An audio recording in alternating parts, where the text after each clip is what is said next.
Ok, muchachos, aquí vuelve entonces el profesor Navarro con la segunda clase de resolución de triángulos rectángulos en trigonometría.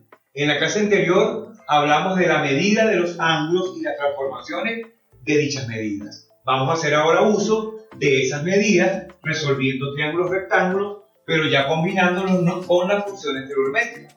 Para ello vamos a utilizar estas tres tablas que están aquí. En la tabla número 1, en el cuadro número 1, como ven, están las funciones trigonométricas. Las funciones trigonométricas son 6, 3 principales y 3 inversas. ¿Cuáles son las funciones trigonométricas principales?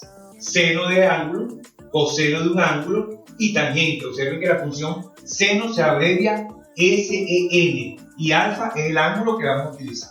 Coseno, COS y el ángulo que vamos a utilizar. Y la tangente TG con el ángulo que vamos a utilizar. Las funciones inversas a estas funciones principales trigonométricas son cosecante, que se abrevia CSC, secante, que es la inversa del coseno, que se abrevia SEC, y la cotangente, que es la inversa de la tangente, que se abrevia CTG. Con estas 6 funciones trigonométricas, la medida de los ángulos notables y estas 3 fórmulas, vamos a resolver estos 2 ejemplos que están acá de triángulos rectángulos.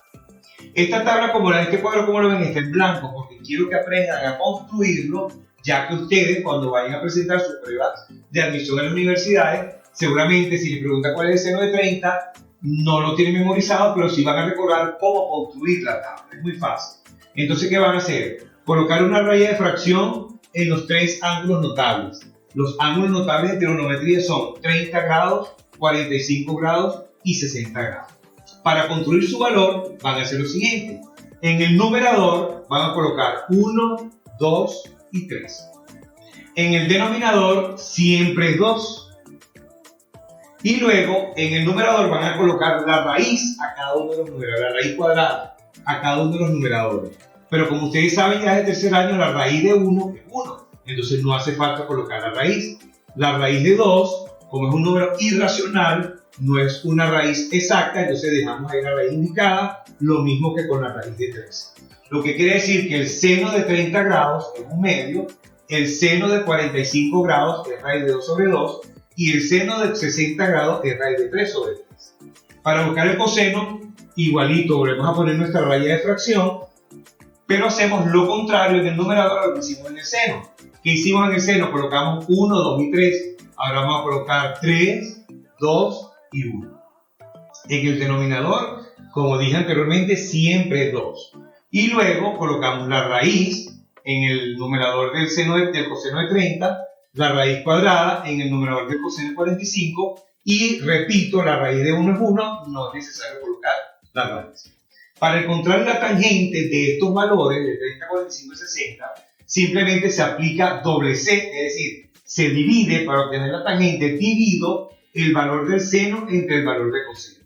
Al aplicar doble C aquí, nos va a quedar entonces raíz de 3 entre 3. Al aplicar doble C en estos dos valores, recuerden que si en una fracción el numerador y el denominador son iguales, eso siempre es 1. Y al aplicar doble C en la división del seno de 60 con el coseno de 60, nos queda raíz de 3. Entonces, con estos valores de estos ángulos notables, estas 6 funciones trigonométricas y estas 3 fórmulas que están aquí, ustedes van a resolver los triángulos rectángulos en trigonometría. Vamos a la fórmula.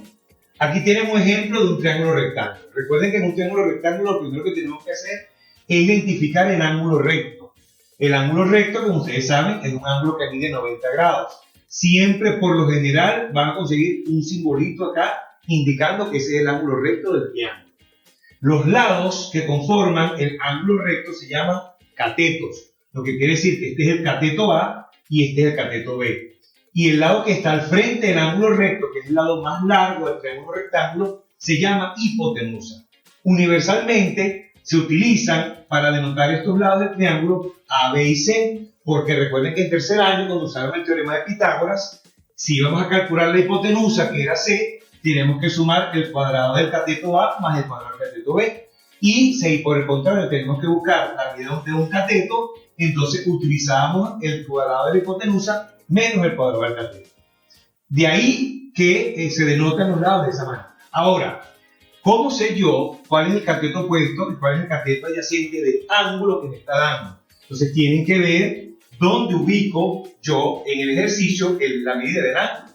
¿Okay? Una vez que ustedes identifiquen la medida del ángulo y sepan cuáles son los catetos, van a saber entonces cuál es el cateto opuesto y cuál es el cateto adyacente. Vean este ejemplo. Supongan que este es el ángulo alfa. Entonces, ¿cuál es el cateto adyacente al ángulo alfa? Por supuesto, el cateto que está pegado al ángulo. Sería el cateto A. Y el cateto opuesto al ángulo alfa sería el cateto B. Aquí se ve claramente, está opuesto al ángulo. No coincide el lado con los lados del ángulo. Los lados del ángulo son este lado y este lado. Entonces, por eso es que B es el cateto opuesto a el ángulo A. Si por el contrario el ángulo está acá, con referencia al cateto B, entonces ¿cuál sería el cateto adyacente? Sería el cateto B, que es el que está pegado al ángulo B, y el cateto opuesto sería A, porque como ven, no coincide con ninguno de los lados del ángulo. Es el lado del triángulo que está al frente del ángulo.